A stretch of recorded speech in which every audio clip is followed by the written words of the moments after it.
Raptors. I think we have to start with look, let's just be honest here. Let's just call it how it is. Let's get the get up headline out and do it for them. LeBron James and Luka Doncic are holding Austin Reeves back. Clearly. Let's just say it. If the Lakers averages 51 when Luka doesn't play this year. If the Lakers get to play the Sacramento Kings 82 times, they would be 82-0.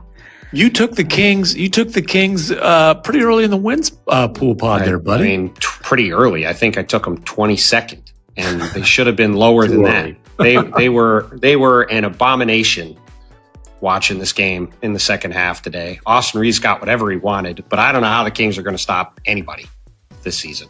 Well, the Kings right now are still complaining about the free throws that the Lakers got. I'm not sure. Yeah, hey, guess what? Here's what I watched in the second half. I watched in the second half the Sacramento Kings let the Lakers do whatever the hell they wanted on offense the whole time. Now, Zach LaVine was taking crazy, terrible shots.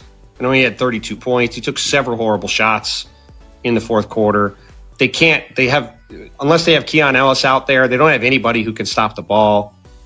Domantas Sabonis got worked on an offensive rebound for a dunk by DeAndre Ayton down the stretch of the game. I just don't, watching that game, I don't see how they're going to guard anybody with DeMar DeRozan, Zach LaVine, and Domantas Sabonis. Well, they're not playing together. They're not. And they're not. Which is why they gave up 130 to whatever the score was to a Lakers team without Luka and LeBron, and had Austin Reeves turn into the Human Torch. Well, DeAndre Ayton yeah. I'm just going to say this. I do recall the USWB going tinkle, tinkle, Wendy, when you declared that Austin Reeves could be an all-star this season.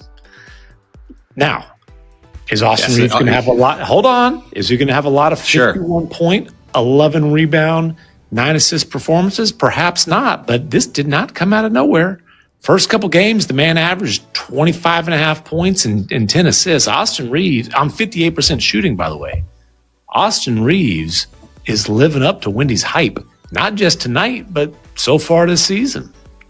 Well, what happened here was Austin Reeves was deep in his bag of using his dark arts tricks to get to the foul line. He's one of the best in the league at it, but his usage rate often doesn't allow him to do it. This game it did, because not only were LeBron and Luka out, and we'll talk about Luka in a second, he's going to miss about a week, give or take. At least a week. But then Gabe Vincent turned his ankle. He was the other starter. So they were pretty much down to almost no ball handlers. And so, it was just a command performance by him. And then an iconic, perfect Austin Reeves comment after the game, which is extremely Austin Reeves in his walk-off interview, where he said, "I ain't got no words." Hillbilly Kobe, baby. It was perfect. That should be put on a t-shirt. I ain't got no words. 51, 11, and 9. No words, lots of game. Well, look, and Austin Reeves is a very good on-ball player. And, obviously he's not going to go for 51 every night. But if you have the ball in his hands like this. He's not. I would be surprised. We'll see what he does on Monday night against Portland. I'm going to guess. I'm going to go out on a limb and say he's not going to go for 51 again against Portland. But he is a guy that's going to put up numbers Jackson if he has the ball in his hands a lot, and he had an incredible game. He was putting up numbers when Luka was in the lineup. I know he can score. That's my point. If you give him the ball, he's proven he can put up numbers. He's a good player. So Austin, he's been terrific ever since training camp. As soon as throughout the whole preseason, he looked great. Jackson got some numbers from ESPN Research. His 12 made field goals were tied for the third fewest in a regular season game, where the guy got 50 points. The other two were Kevin Martin, who was also a specialty of the dark arts of getting to the foul line and all the things. He was sort of one of the early adopters, where he would do some stuff that was just wild. And James Harden, who it was a game that he went. That tracks.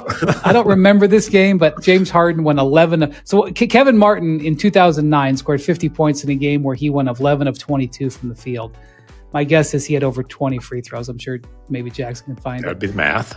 Harden went 11 of 37 in a game in 2019. I do remember that. I remember that. Who was it against? Does it say? He doesn't have that. I'm sure he'll look Okay. it up for us. But Mike Trudell, who's a Lakers sideline reporter, There's a provided us Spurs. with There's a this Spurs information. Rockets. There was a Spurs Rockets game. James Harden went 11 for 37 from the field, 4 for 20 from three. It was 24 for 24 from the foul line in a 135-133 double overtime loss to the Spurs. Oh, so that's all kinds of asterisks. There's That's 2 rows of asterisks on that performance. That's impressive, Yep. though. Yep. All right, so Mike Trudell, who's the Lakers sideline reporter, gives us these numbers, and I just want again, if you wanted to, put a headline that said that Luka and LeBron are holding them back.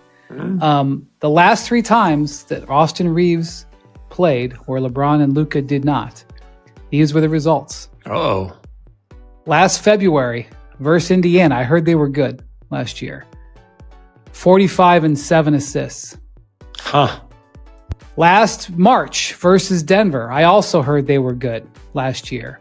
37 and 13 assists. And then tonight, 51, 9 assists and 11 rebounds. Well, it sounds like the Lakers should give him a max next summer and not sign anybody else. And it sounds like they'll be off to championship land. That's what it sounds like to me. Price for other teams as well. I That's will all I'm say saying. this. One thing that's not in doubt is his value on his contract this year. But Bontemps does point out a difficulty as people think about the Lakers with all their free agents. It's one of the reasons why getting cap space isn't the greatest thing in the world, because sometimes you got to pay your own guys. And Well- they can only spend to the cap then. Now, this is early. There's obviously a whole season to play out. Can Reeves not do this because this is ridiculous? But can he consistently be an elite number 2 guy? Can he play at an all-star level all season long? If the answer is yes, then I think then the Lakers can go into next summer thinking, hey, we've got our number 1, we've got our number 2. Let's fill this out with defensive-minded. But that's the problem. They can't. Shooters. That's the problem. The problem is they can't. Why? That's the problem. Because if you Why? pay Luka Doncic $60 million, whatever they're paying him, and if they have to pay Austin Reeves a max, they're not going to have any cap space left Well, over. in a to vacuum, pay what do you other do people. about that? That's In a I'm- vacuum, what do you do? I'm not saying in a there's a good vacuum? answer to the problem, but that's the problem. Well, there's an answer. In a vacuum, what do you do? Well, this is you're going to turn this into a trade LeBron pod. That's what we're going to do. No, I'm not turning into the pot. I'm just saying. That's exactly what you just did. That's exactly what you just did. We're really doing this off of one game against the Kings, the first weekend of the season. Nope, 3 games. 3 I'm games. telling you that I think Austin Reeves can be an all-star this year. The only reason I think he might not be is if the Lakers don't win enough to get 2 all-stars. Is Austin Reeves one of the 16 best Americans in the league? He was tonight. Has been so I far think- this season. I'm just saying, is he? Because that's the new rules. Perhaps we'll see. We'll see what he does. Well, if look, it's 3 games, but if 3 games are a sign of things to come, then potentially. Well, yes, again, if they play the Kings every game the rest of the year. Look, here's